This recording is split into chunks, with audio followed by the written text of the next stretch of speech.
Hello guys, तुमचं स्वागत आहे माझ्या ब्लॉगमध्ये. तर आज आहे आमची पार्टी. तर आज आम्ही चुलीवर जेवण बनवणार आहोत. चला मी तुम्हाला दाखवतो. इकडे काकांनी मटण बनवायला घेतला होता आणि आज जेवायला मस्तपैकी मटण भात भाकरी आहे.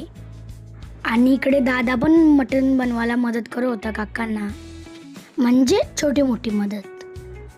इकडे तंदुरीसाठी मॅरिनेशन चालू होता. चिकन तंदुरी बनवायची होती आम्हाला चुलीवर. एकीकडे मटण शिजतंय आणि हा इकडे आमचा गणूभाई, म्हणजे आमचा कोंबडा. त्याचं नाव मी गणू ठेवलाय आणि तो असंच हिंडत असतो. आणि इकडे मटण चेक करून बघला शिजलाय का नाही. आणि आजचे मटण बनवायचे शेफ आमचे काका, कारण ते रानूमाता स्वयंपाक मंडळ दापोलीमध्ये रांधे आहेत, म्हणजे शेफ. म्हणून ते मटण बनवणार आहेत. मस्तच मटण बनवतात.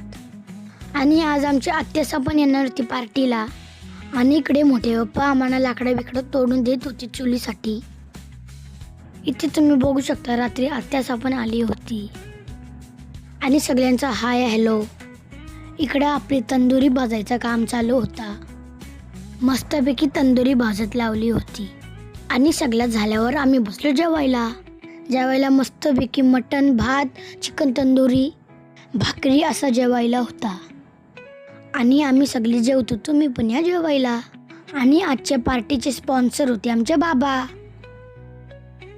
सगळी एकत्र आल्यावर आम्ही जाम मज्जा करतो. आणि हे आमचे बाबा. आणि काकाने अचानक आम्हाला सरप्राईज दिला. त्यांनी पिझ्झाच ऑर्डर केला होता आणि अचानक सरप्राईज भेटला आम्हाला. आणि मस्तपैकी आम्ही सगळे पिझ्झा संपवला. टेस्टी पिझ्झा होता. चला मग बाय.